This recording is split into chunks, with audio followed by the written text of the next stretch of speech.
Welcome, everybody, to episode 9 of the Canuckleheads podcast. My name is Justin. I'm joined by my co-host, Mr. Wes.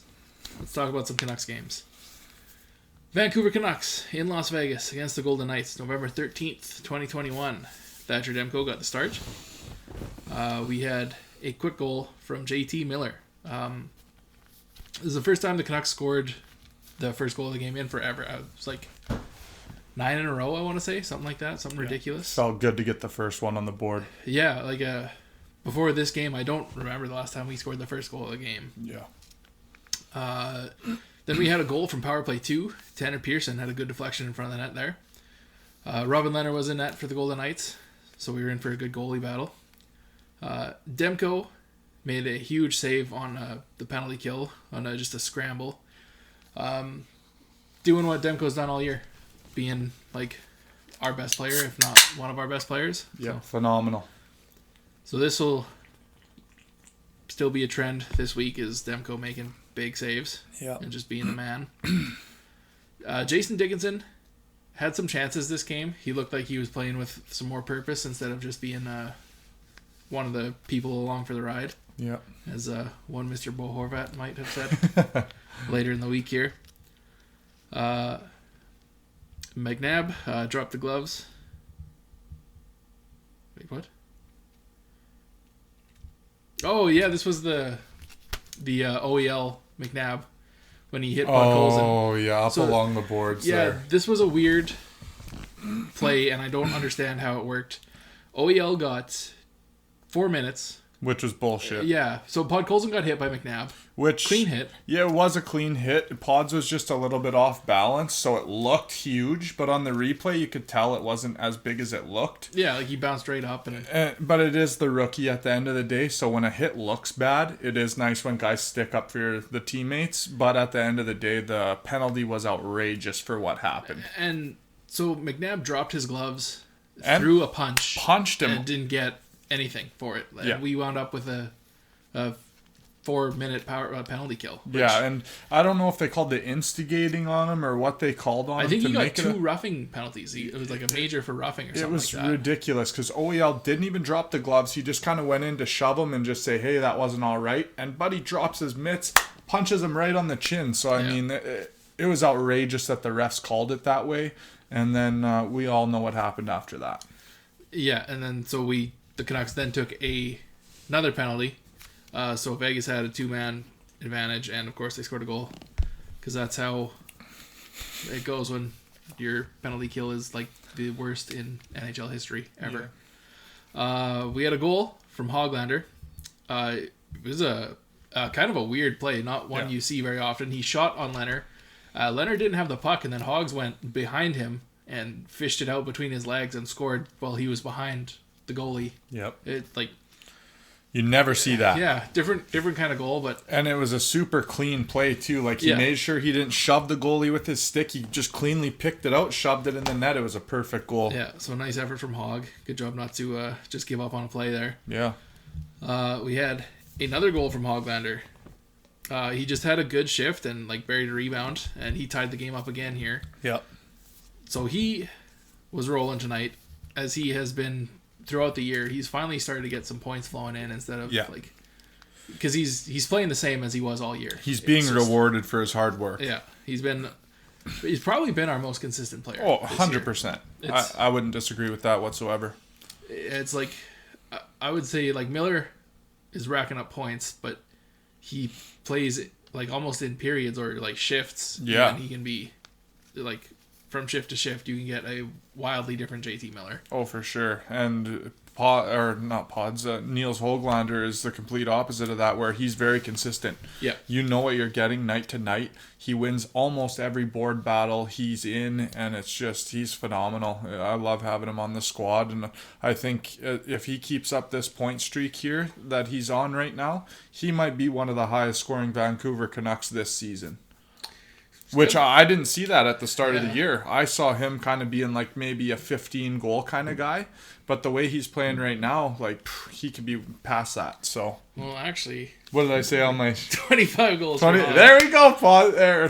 I keep saying Pods. I'm so pumped about Pods, but Niels Höglander, I put 25 goals. Justin checked the sheet. He double-checked for me. So I hope you get 25. You damn well deserve it. We were both pretty high on Höglander. I think I had him for 20 on That's the year good. too. So He deserves it, man. He plays like a monster out there. Yeah. This game against Vegas, we just gave up way too many 2-on-1 chances. Yeah. We hung Demko out to dry. It was 4-7. Yeah. Or 7-4 we lost, I guess. And so this was back-to-back 7 goals we gave up against Colorado and Vegas. Which it sucks because every time we play Vegas, that's the MO on them, is they're cherry pickers. And like they used to do it with Tuck all the time. They would just flip the puck from their end all the way down to Tuck on our end of the ice, and he's so low with the goalie and scores. So you're not seeing that play, but you're definitely seeing two guys pushing up the ice and they gain possession. Then it's a 2-on-1 and it's just a bad look.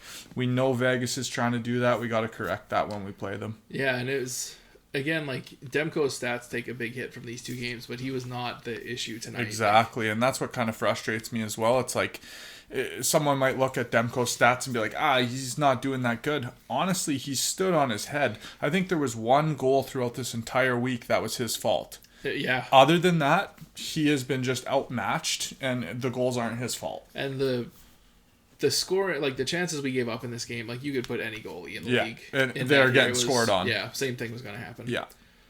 We did have a scrap in this game. Jason Dickinson and Ben Hutton, former Vancouver Canuck. Let's go. And Dickinson getting involved in the game. That's all we're asking for out of him. Yeah. If you just get involved and make yourself noticed and fire the boys up, you know what I mean? Stick up for the boys. That's all we need out of you. And to win some face-offs. Face-offs. 100%, but like I'm just glad he's getting engaged. Trending in the right direction. Exactly. He's not just out there to be along for the ride. Yeah. He's getting engaged. He's showing like, hey, I'm trying here. So. And the Canucks were just too sloppy in this game defensively. Mm-hmm. It was just, there was no way we were going to win this. We were up by 2. Vegas came back, went up by 1. We blew it. Then it was just an avalanche of goals. Golden Knight goals. Yeah. Just nothing positive defensively came out of this game. No. And something has to change on that. And when you're up 2-0 to just completely blow a lead like that, like there's something wrong there. And it's tough. It's just really tough as a fan. You don't want to bash anyone too bad, but at the end of the day, you can't blow leads like that. And especially coming off the game against Colorado where we were blown out of the water 7-1. We looked like we were the better team in the first period, and then it just downhill. Yeah, every chance we gave up went in our net, and that was just it for the Canucks in this one. So 7-4, Vegas wins this one. On to the next game, which we had the next night, November 14th, 2021, in Anaheim. Yaroslav Halak got the start in this one.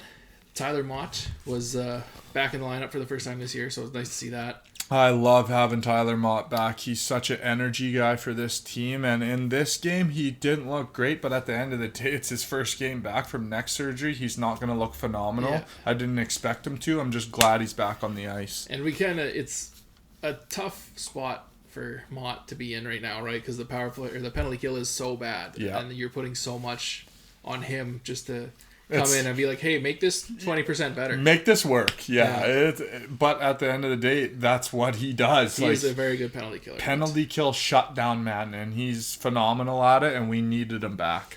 And hopefully he really gets rolling quickly and he's back to his full self. Because Mott is a very good player. We will talk about this when we bring up the next few games. Yep. Played phenomenal. So this game, again, Canucks scored the first goal of the game. Niels Höglander just had a hard shot that beat Gibson glove side. That was the coast-to-coast goal, I think. Yeah, I think so. Coast-to-coast for the first goal of the game, I was just like, thank you, Niels Höglander. We needed that. Yeah, and then I don't believe that was the first goal. I don't think the Canucks had the lead in this one. Which one? It was the Colorado game. I can't remember. I have it in my notes here. Let me just check quickly. I can't remember if it was the Anaheim game or the Colorado game. Yeah. He went coast-to-coast for the first goal.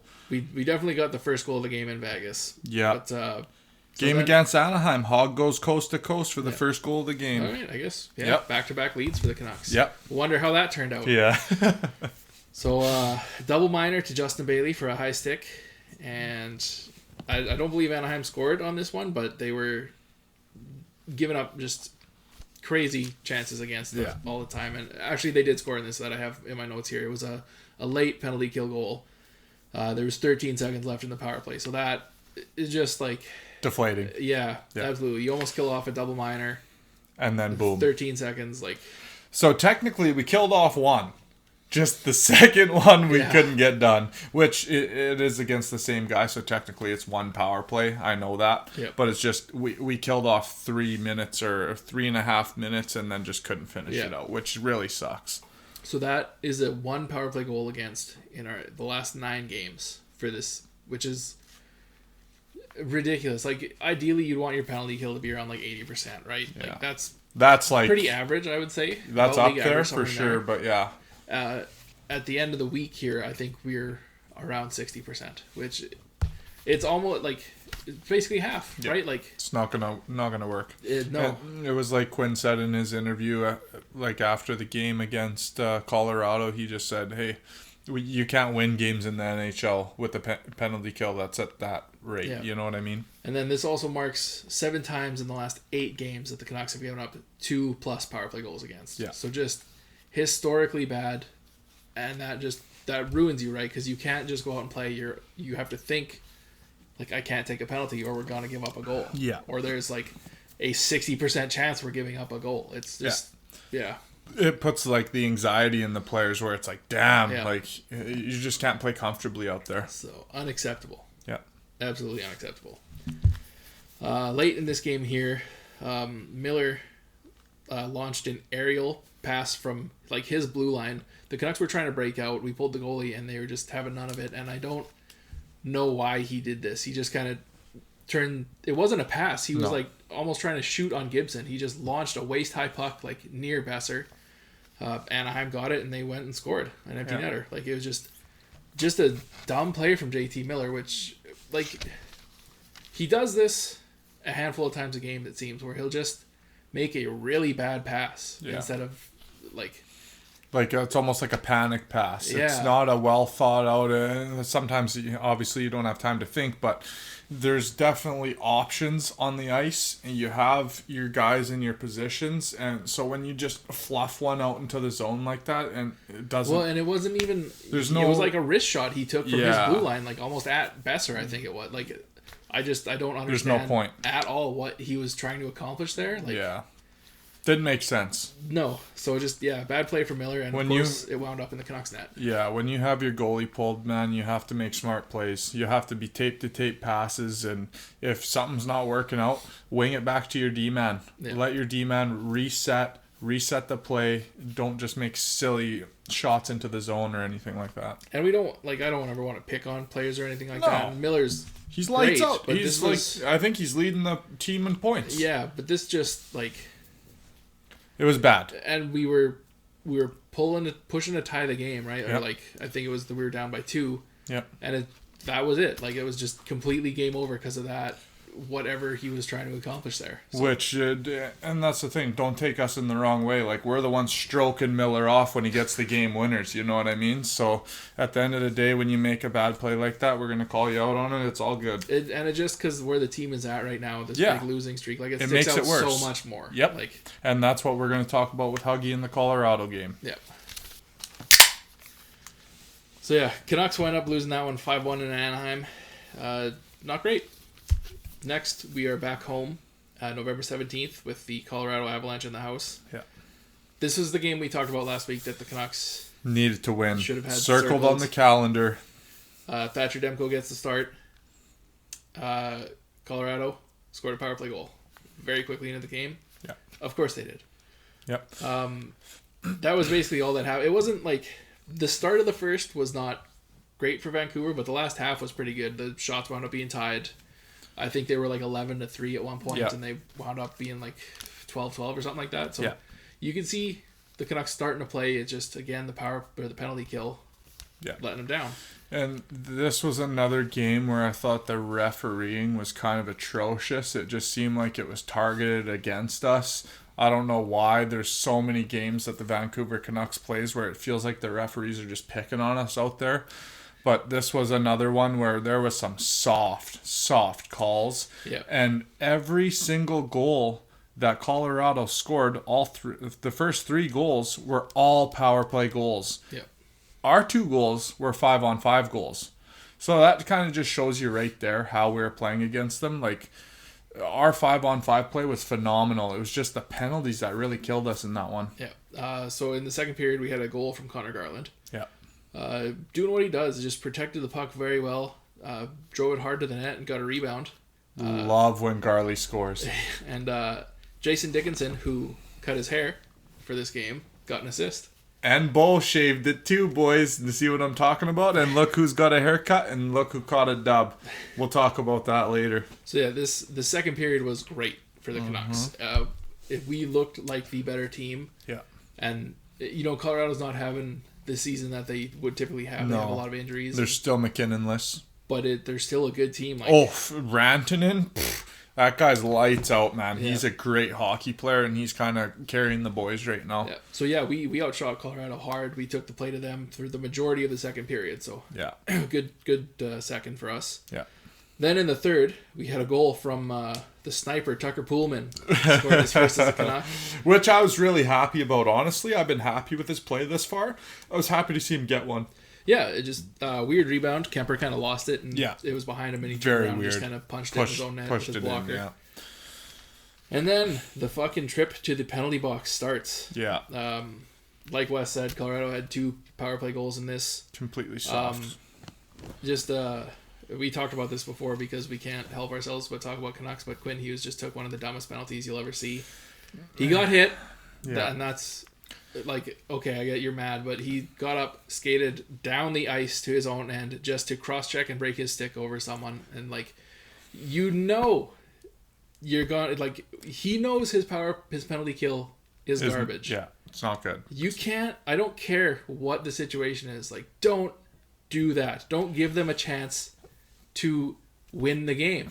And this is, I understand where Justin's frustration's coming from because we were in a position to at least... It was 2-2. Exactly. At least take that game to overtime and get a point out of it. And it was definitely a stupid penalty to take. He gets hit in the corner in our D zone, skates the length of the ice to cross-check him. It definitely was not a smart play by Quinn Hughes, but I understood it. Like, I understood why he did that. No one stuck up for him. He felt like it was a bad hit. I thought it was hilarious how in his interview he said, like, oh, I wasn't really happy with the hit, but it was a split-second decision. Once I got down there, I kind of just seen him turtled up and I cross-checked him. Come on, Quinn. You knew when you were all the way back there. Yeah. As soon as you got up, you knew what you were going to do. I'm not mad at it, but it definitely wasn't smart. I'm furious at it. Yeah. It wasn't smart. We could have definitely took a point from that game. And at least he did own it somewhat. Yeah. But no, 100%. Like, the way you played against this team the last time, like, that is just... Yeah, discipline is a key. Yeah. And yeah, the Colorado Avalanche won this one 4-2. Just a parade to the penalty box that handed the Avalanche this game. Bo had an extremely soft call called on him, then Mott had an extremely soft call called on him. I just feel like the referees were really picking on us, really trying to almost force the win for Colorado, which I wasn't happy about. And we did have a couple broken sticks on the penalty kills. I believe Miller broke his stick on 2 separate ones that the Avalanche scored on. So it's like, it's, you don't want to make excuses, but at this point, like, this penalty kill is so bad. I've tried to call it the power play so many times already.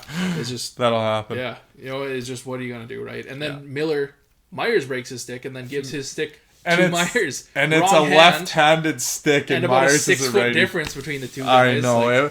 And they talked about it on the broadcast, and it's definitely a conversation that needs to be had in the Vancouver Canucks room. Like, honestly, probably not the best decision to pass him the stick. Myers is a big body. Just let him try to block the shot. It's more effective for you to have your stick in your hand so that you could try poke check a play that's coming out near you. And he did have a chance to get rid of it if he would have had a stick. And he came up with the feet. And honestly, I don't see why he didn't dive and hand pass that out of the zone. Like Petey, he probably would have made a play like that.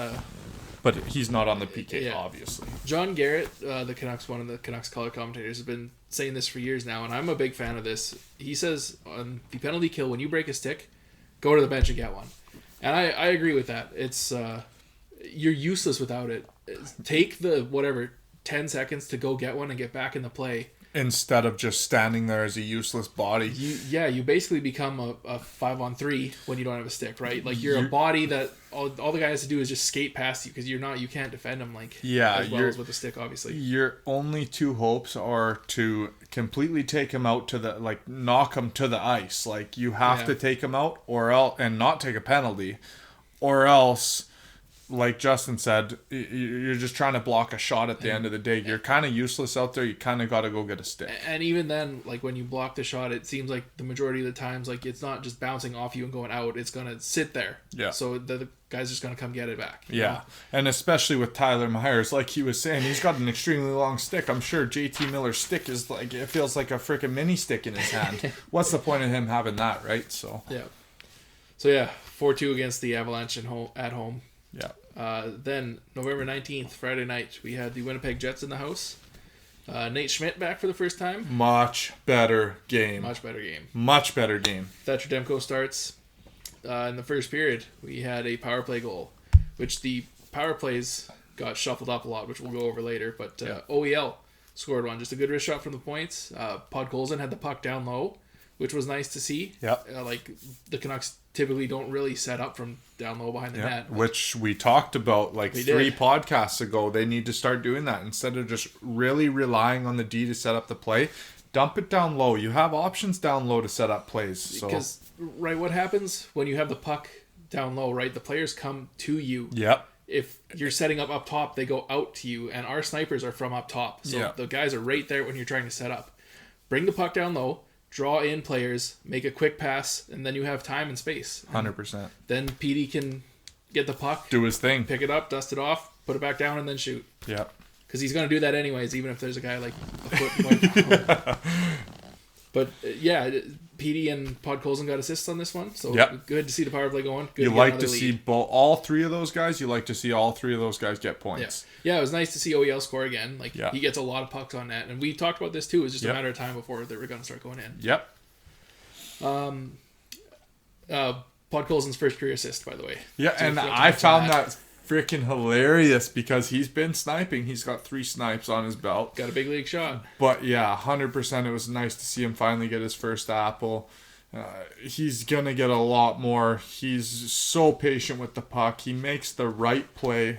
Like we were talking about with JT Miller, sometimes he kind of just throws the puck off his stick and there's not really meaning behind it. There's no set play for it. And Pods, he's more than willing to kind of wait, see the play, okay, here's the play, and then make it. Yeah, instead of trying to force something. Exactly. This was a scrappy first period between these two teams. These two teams got a little heated. Yeah, there was a couple scrums. Which I love to see. The fire is back in the boys. It seemed like some of the games we were involved in, we just weren't engaged. Yeah, like that Colorado game, not the one this week, last week, they were out of it. Yeah. 8 minutes, right? It was 3-0. They didn't care. No. This game, there was full line scrums. Fully engaged. Yeah. It should have been a penalty to Pionk. Lamico had a shot rebound in front of the net. Yeah. Pionk kind of hit him into the goalie. Hit Lamico into. Lamico was gonna hit him anyways, but he made it worse. Yeah, 100%. And then Pionk is pushing his head into the ice and throwing punches, and there was nothing came out of it. Yeah, which is bullshit. That should have been a penalty. Yes. And also, I don't know if anyone else seen this on the broadcast. Pionk was pointing down at Demko, kind of saying "We're gonna run your goalie next." Yeah. Good luck with that. You're not gonna make it out of that crease very unharmed. Yeah. I'll just say that. So second period, we had another career first, and this was the first career goal for Kyle Burroughs, who again just threw a puck on net. There was a good screen in front. PD was in front of the net. Jason Dickinson with the fresh haircut, another assist. Yeah, let's go. Keep it chopped. Yeah, and this one actually went off Nate Schmidt. So Nate Schmidt doing what happened to him last year against the Canucks, unfortunately. And I just found it so funny that Nate Schmidt just had a terrible game. Schmidt had a rough game. He took a puck to the face. The first shot on goal for him just swatted away by Thatcher Demko. You could tell he did it with a ton of swag. He was like, get that shit out of here. And then also a goal goes off his skate and into his own net. Poor guy can't catch a break. Yeah. We don't hate Nate Schmidt. No. He seems like a really good guy, actually, and I'm sad we don't have him because he is entertaining. But This is just a tough game for him, unfortunately. But I was happy to see it. You wanted out of here? Yeah. See you later. Look what happened when you played us, baby. It didn't work out for you. So, again, I had another power play goal from Gnarly Garley, who took us down to Slap City with a fucking blast. Let's go! From, like, the bottom of the circle. Just unloaded one. And also, I don't want to skip over this. Chase on. Much better. I'm changing my tune on Chase on. As long as he just sticks on that fourth line, I have no problem with him. He throws the body. He's definitely a big guy. He kind of fumbles the puck sometimes, but at the end of the day, I don't see him as the most skilled player, so he's going to do that. But he definitely got the puck in the corner, whipped it out to Garley. Garland could have skated in and made a shot on net, but he was like, no, to rip it. I'm just wiring this one. You're not stopping it. Yeah. Absolutely phenomenal goal by Garland. Salute to you. Chase on. The one thing I will give him credit for is I think he knows he's not a highly skilled player. Right? No, he for knows sure. where he's effective, and he does that. He wears his hat well. He doesn't really play outside of his zone, so it's good and bad for what it is. Yeah. But he knows what type of player he is, and he knows he has to bring hits. I'm surprised we haven't seen a scrap out of him, honestly. He's only on a 1-year deal with us. Yeah. You're going to have to show us more than just hits and a couple assists here and there. I know he got that one power play goal, but at the end of the day, I don't want to see him on PP1 at all. Not mad at if I see him on PP2, but I want to see him definitely in a couple scraps by the end of the season, or we're probably not re-signing him.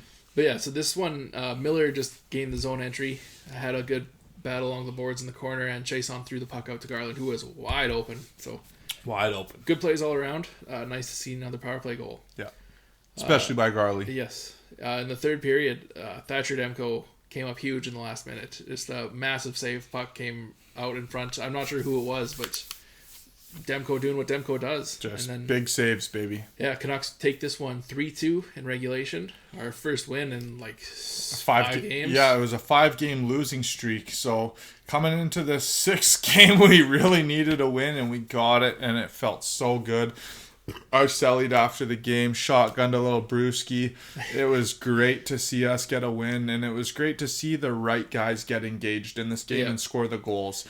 And honestly, like, they felt that Niels Höglander obviously was a big threat. He was targeted. He was targeted big time in this game, and you've seen that. And it opens up our other guys. Go ahead, target one guy. We got plenty of other firepower on our offense, and they opened up, and it was nice to see. And a big key tonight in that game against Winnipeg is the Canucks didn't take a penalty. So single penalty. They never gave themselves the option to shoot themselves in the foot. So this, like, it's good to see them win, but there's gonna be very few games where you don't take a penalty, right? So this, but it showed the discipline change from the Colorado game. I know there was a couple soft calls, but it was definitely talked about after. Hey boys, we don't take any penalties. We don't have 3 goals scored against us. Let's try not to take one, and the boys didn't. But let's not let it, like... That's not a realistic option. Right? This is not like our penalty kill was improved. We just didn't see it. Yeah. So it's a good win, but this is still an issue. Because it's not a realistic option to not take a penalty in the game. You're going to have those soft calls. You're going to have real, legit calls, like tripping calls, whatever the case, hooking calls. And our PK needs to be better. And Green did say, we're working overtime on the PK. So let's hope that Motter can really bring it back. Let's hope Sutzy gets back in the lineup soon and starts winning us those draws on the PK. And our PK will be phenomenal. Yeah, so again, good to see them win. There are still some issues, though. But we won the game. Let's just take the positives. Let's take the positives, baby. I like that. So that's all the games for this week. Canucks went 1-3, so not great. But I would say the last 2 games have been our best succession of games. 100%. We played our 2 best games in a row. Yep. I feel like we say this every week, but it feels like we're trending in the right direction. This time I feel it. I think so too. Also, the Colorado game, we played a lot better. Just some dumb penalties really shot us in the foot. This game that we just played against Winnipeg, we played phenomenal the entire 60 minutes. We come away with the dub. Thatcher Demko was lights out. It feels like we're on the uphill trajectory, which I really hope we are. Yeah. Another thing we'll bring up too, we're both wearing jerseys. I texted Wes Friday, Thursday, whatever it was, and I was like, fuck it, who cares? Like, we're wearing jerseys, baby. Yeah, it's not affecting shit. We're just going to wear our jerseys. But look what happened. We got the dub and the haircuts. Yeah. Bo Horvat, Dickinson, both whacked it off. Look what happened. We get the dub. Let's keep trending. Dickinson on a 2-game point streak. Literally before the game, I went and got this haircut. Now I'm like, I damn near got to get a haircut before every game. It's $40 before every game, boys. Like, screw it. We're just trying to catch dubs. We're trying to get on a 6-7 game win streak because other teams in our division are on those types of win streaks right now. We really need to catch traction and start winning some games. Yeah, as difficult as it is, right? You never want to give up hope. Like, look at the Blues when they won the Cup. They were in last place in December. And then... So it's... Like, it's a long shot, but it's not unobtainable. It's going to take a lot. And it's going to take our PK. Like, at the end of the day, that's what's really killing us. Yeah. And there are signs, right? Like, Demko has been good. It's not like we're getting elite goaltending. Yeah, so it's Demko and Halak. Yes, Halak has been very good too. So yeah. If we can just fix a couple little things, we will be a much better team. It's just we have to fix those things. And I wanted to re-mention this. Tyler Mott was lights out in this Winnipeg game. He was good against Winnipeg. And what is this, his second game back? Second or third, yeah. Yeah, like he was unreal. The fact that he just improved so much from the first game to this game, I was just like, holy shit, like Tyler Mott is just unreal. I missed him a ton. Nice to see him back in the lineup. We really need him. Yeah. So, that's all the games this week. We did have a press conference from Jim Benning. Yeah. Finally. Some notes I made on Monday. Like, I'll just, if something comes up in my head, I'll write it in my phone. Just keep track. One thing that popped up, I just put, like, Benning's not a leader. No. And to me, this press conference kind of just proved that, right? Like, so many times I don't know if it's him, but Travis Green is the one that gets kind of marched out to deal with all this, right? Like, the Virtanen sexual whatever misconduct case, like Travis Green was thrown into the fire on that. And like, I get it, like Travis probably has spent a lot more time with Jake, but still Jake was drafted by Benning. Your he was GM needs to answer. That's a Jim Benning thing. He should have been out there instead of like parading Travis Green to go out there and take the fall for it. Almost you need to just hire Travis Green as the GM and the coach at this point because he's doing all the work here. And one thing Benning said is that he said, I'm the leader of this group in his press conference. And I don't agree with that at all. I don't think he's like a leader. I don't want to make this a personal thing about him or anything. I just don't think he is fit to be a general manager or a leader. He's a great scout. Had some misses, right? Like Jake Ulevy. But you're going to have misses. Look at Petey, right? Like, look at who he's scouted since. Petey, Quinn, like those are good players. Besser late in the first. Like, there are some good things that he does, but being a GM, I don't think is one of them. And that's the thing. Like, I don't think by any means the players view Jim Benning as a leader. Yeah. I think they view Travis Green as their general, their leader. They're trying to play for him. And I know in those player interviews, they're kind of asking the players, like, what do you think about, like, the coaches' jobs being in question? And they said, like, we want to go out there and put on good games for our coaches because we don't want their jobs on the line. They clearly like Travis Green as a coach. They want to play hard for him. They want to get wins for him. So I don't necessarily think Travis Green's our problem. It's just... there's definitely something that's a little bit dysfunctional. It could be Jim Benning. Yeah. Maybe we need to see a new GM. My biggest thing with the team in the state it is now, it's not... I don't think it's Green's fault, right? It comes down to roster construction. And, like, you look at the penalty kill, right? Like, we don't have a right-handed center on this roster. Yeah. You can get a fourth-line guy who kills penalties, like, kind of easy. Yep. You can get him on waivers sometimes, right? Like, it just...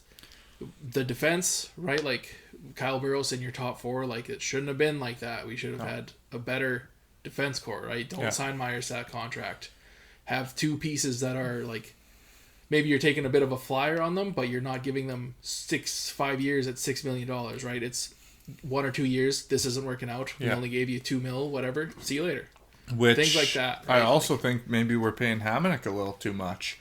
because in this Winnipeg game, he started with Quinn Hughes. I think they played about 3 shifts, and they said, "Nuh-uh, you're not playing good enough to play with Quinn Hughes." I didn't feel he had a great game. I understand he came in late, and obviously Petey came in a little bit late, and he hasn't had a great start either. But well, and the thing that's weird with Hamonic too, right? It's like I've heard this a lot in the kind of Vancouver media. It's like he's calling his own shots, right? Like it's, and again, this goes back to Benning maybe not being a leader, right? It's like because he didn't play in Abbotsford while the Canucks were on their road trip. Yeah, I think that's because he didn't want to, which he signed a contract with you. You tell him what to do. Yeah, like go play some games because he stood out. Yeah, like he got burned. He made some bad passes. Like, yeah, you know what I mean? Like you should not just be letting this guy. Like if he tells you something, you shouldn't just be like, okay. Yeah. You should be like, this is what's best for you. This is what's best for the team. Yeah. Go to fucking Abbotsford and play a couple games or wherever it was. Like, you know what I mean?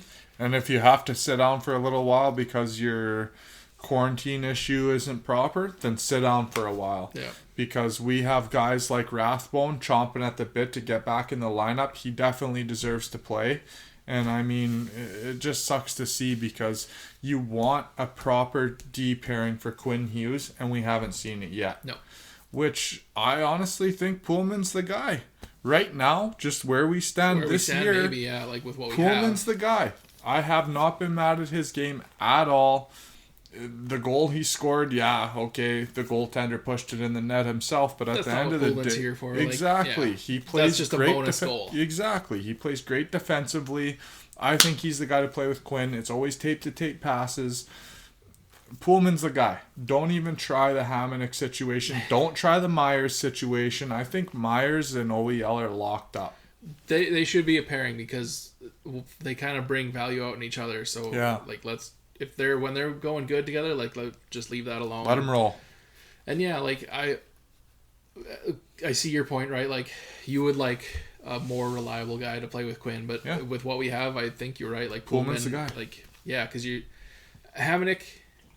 I feel better, especially because he's not playing regularly. I feel better with him on the third pairing. Put him and Rathbone out. Yeah, and then like Burroughs is like your depth guy, which is not a bad depth piece to have because he's been pretty decent. He's had some struggles, but he's barely played in the league. So. And that's the thing. I think like Burroughs and Rathbone, they're interchangeable. Like Burroughs definitely brings a more heavy hitting game. Yeah. So I'd love to see him in the lineup, but I think Rathbone has more of an element of scoring a little bit. He's got more offensive upside. Exactly. So you can kind of swap them out game to game. Whatever you need, that's your personnel. It can honestly kind of be a strength if you play it right. Yeah. But again, it goes down to roster construction, which is not Travis Green's job. No. And he has like I'm sure Benning asked him for some input, but Green's at not the out end there of the signing day contracts. It's Benning. Yep. So this kind of leads me to another thing I wrote down here too. If we theoretically, if we just keep losing, right? Who do you think goes first between Benning or Miller? Benning. Really? Yep. I think his contract's up at the end of this year. So I think they got a 2-year extension, maybe. Oh, did they? I'd have to look that up. But. Regardless, I feel like at the end of this year he's done. I don't feel like no matter what happens this season, I feel like we're over the Jim Benning era of this team. I feel like he's done. And honestly, he's a good drafter, but at the end of the day, we need to win games.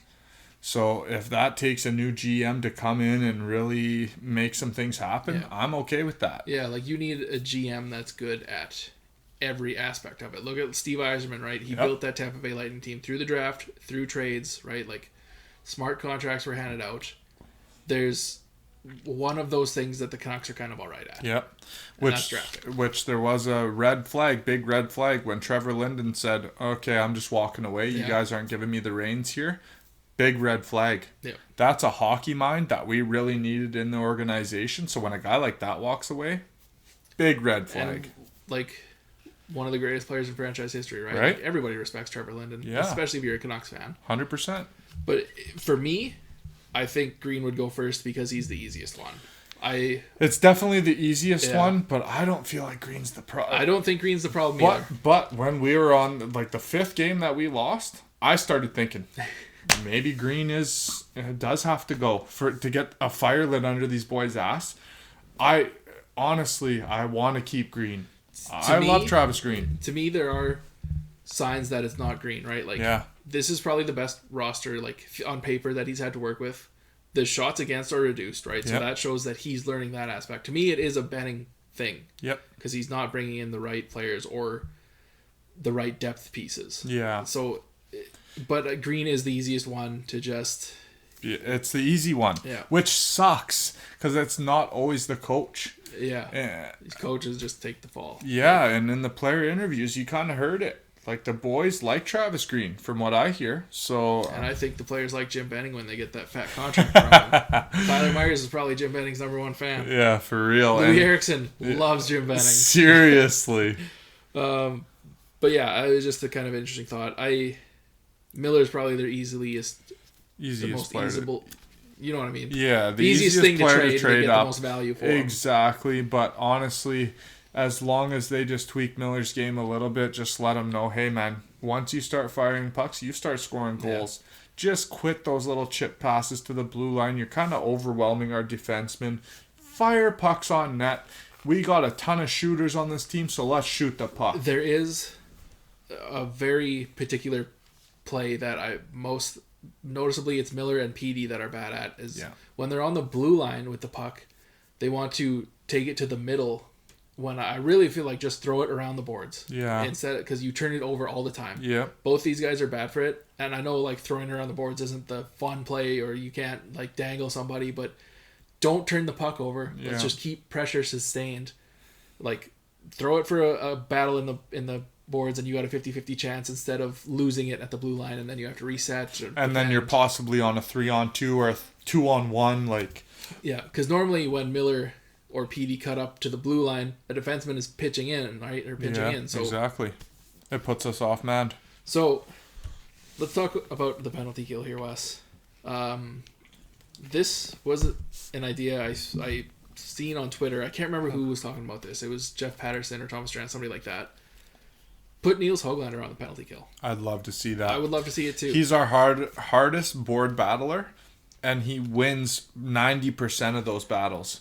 And I put him on.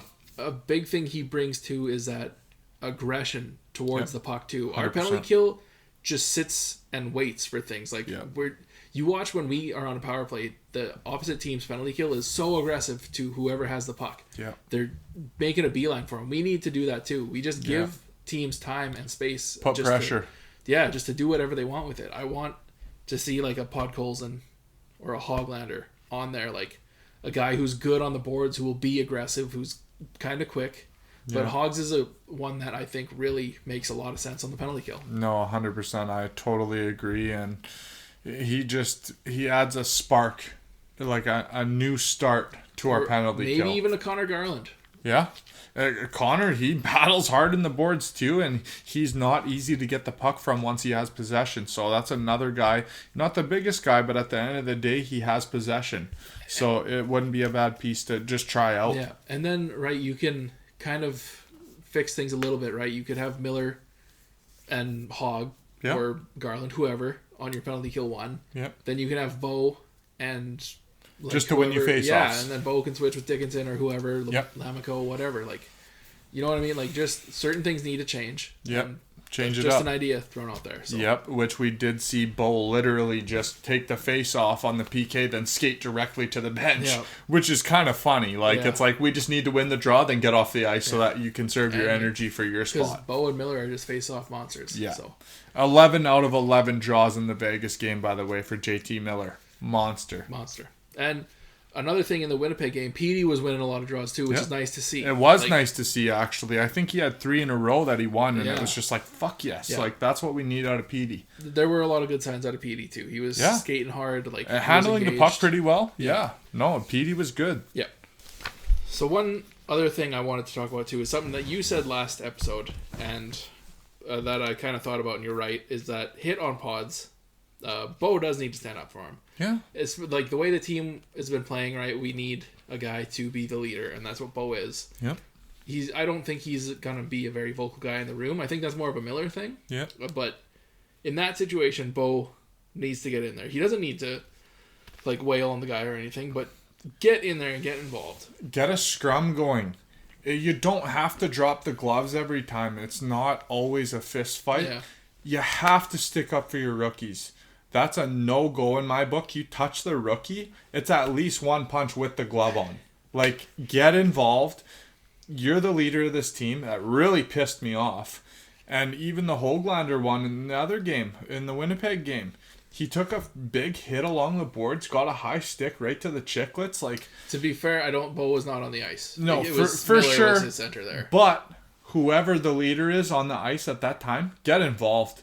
Do something about it. Act like you have a pair, because that pisses me off. But and it's not to pick on Bo, because he hasn't been awful. He hasn't been great. For sure. He's the captain for a reason. Yep. That's what he has to do. It's part of what you have to do. Which in the second hit against Hogg, behind their net, they did stick up for him. Yep. You've seen Tanner Pearson and Dubois get into it. You've seen Bo get into it. Like, they got engaged there, and that was the right thing to do. Yeah. I don't care who got the better end of the stick in that one. You have to get involved. You have to let them know you're not picking on our young guys. That's not happening out here. Yeah. Otherwise, Canucks, give me a call. Send me a contract for $750,000. Skate me out there when you need a guy to be stuck up for. I'll do it gladly. Ooh. Yeah, right. big time comments there. I hate when I see that. It fires me right up, boys. I don't like that. So another thing we should go over too is we had a new look power play. 2 new look power plays again, but these are more mixed up, I would say. The one against Winnipeg where OEL scored, it was Pods, Petey, Höglander, OEL, and I don't remember who the other one was on the ice.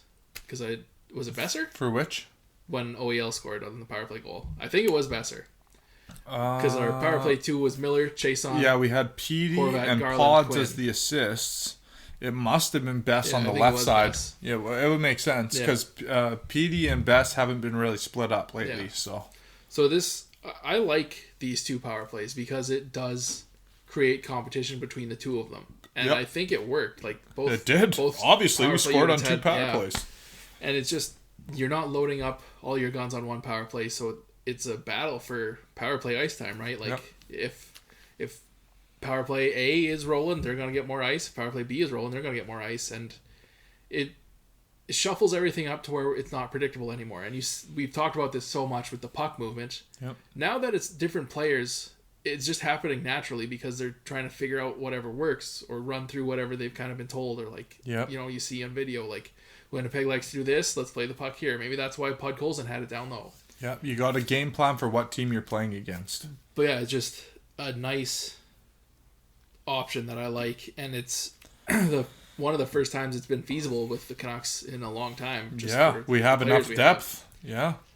And I like the players we have out there too. I like having Pud Colson on the power play. I like having Garland on the power play. Like Love it. It works. And I like having Höglander out there. 2 out of 3 power plays, we score goals. So, I mean, obviously that's the move for the next 5-6 games till we really find our feet. Yeah. One thing you wanted to mention was that Demko was the player of the game. Which game was that? Yeah, he was the Gatorade player of the game for the Vancouver Canucks for the Winnipeg game. Right. I felt like he was more than deserving of that. He was definitely our best player. Shut down some huge shots. Like, there was some breakout chances. There were some in-tight chances where there was rebounds, and he was swallowing up the rebounds and making great plays.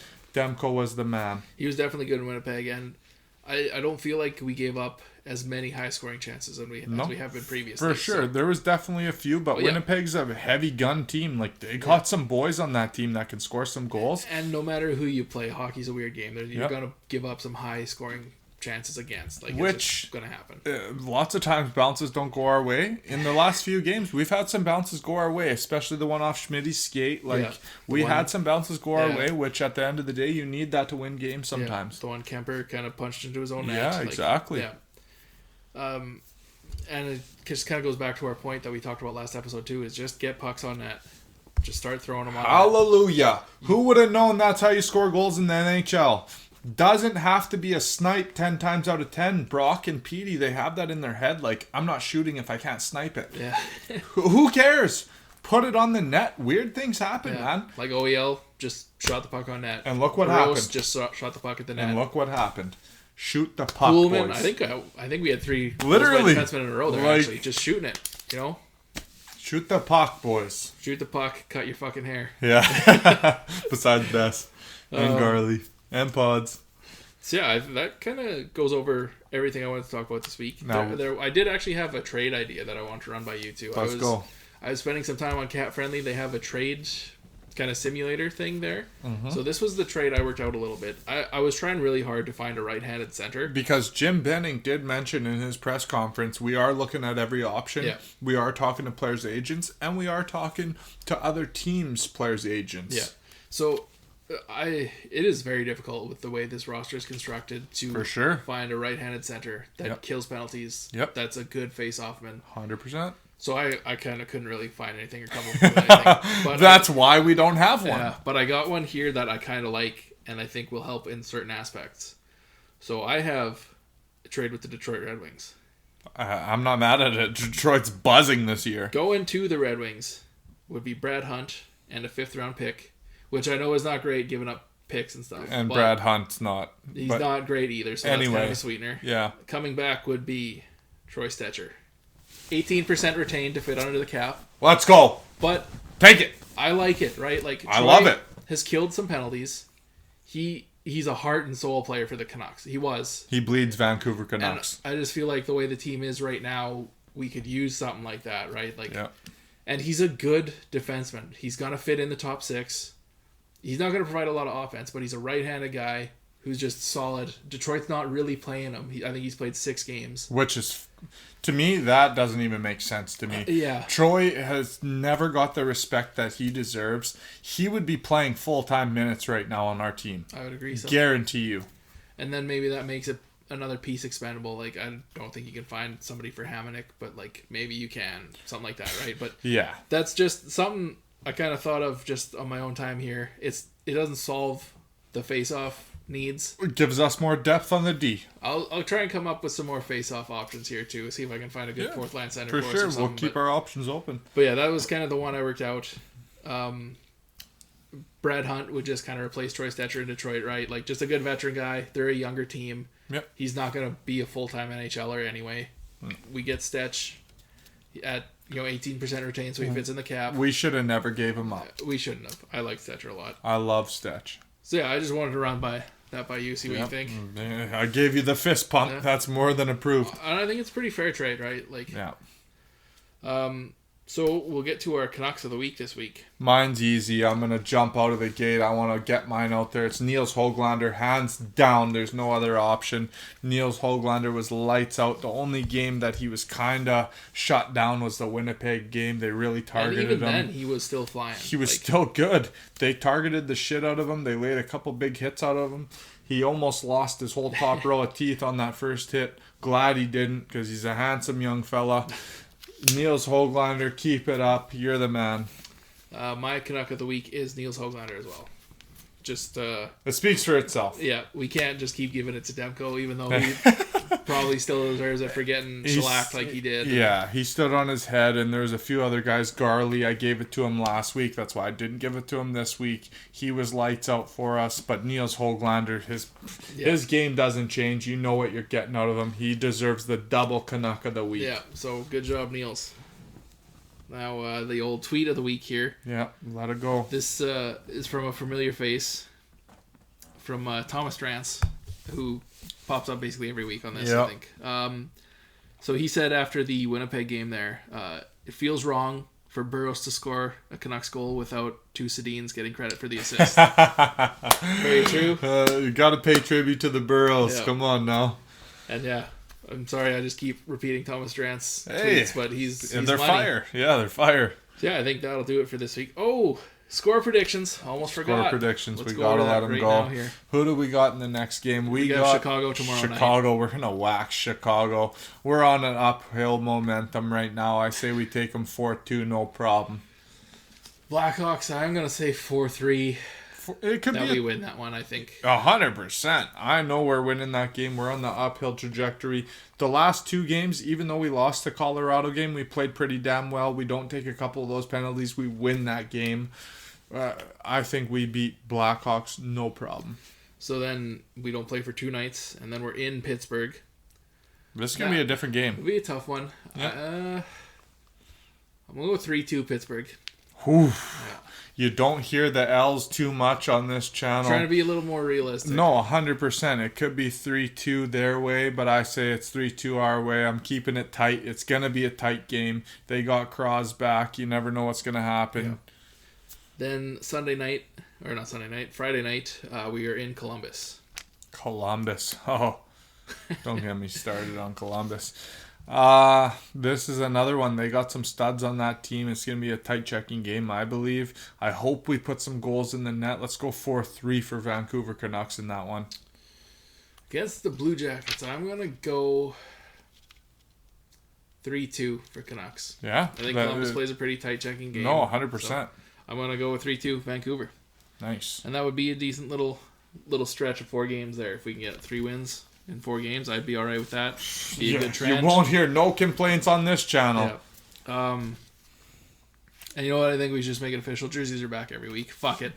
Doesn't matter what's going on. We're ride or die motherfuckers. I texted that Wes earlier too. Like, who cares? Haircuts, jerseys, the whole nines. We're going down for it. We're going down in unis. Yeah, let's do it. All right. And the Todd Bertuzzi jersey came out, boys. Yeah. Come on, let's This respect one's that. autographed. Been hanging up for a little while. That's why I look like I'm wearing shoulder pads. Hey, let's go. That's an OG jersey right there. So that'll do it for this week in the Canuckleheads universe. Thanks for tuning in. Stay tuned for the episode next Monday. And catch us on Spotify. I almost said Twitter. Spotify, Apple, YouTube. All that. Everywhere. Subscribe, share the video, and that's another good one in the bag. See you guys next week.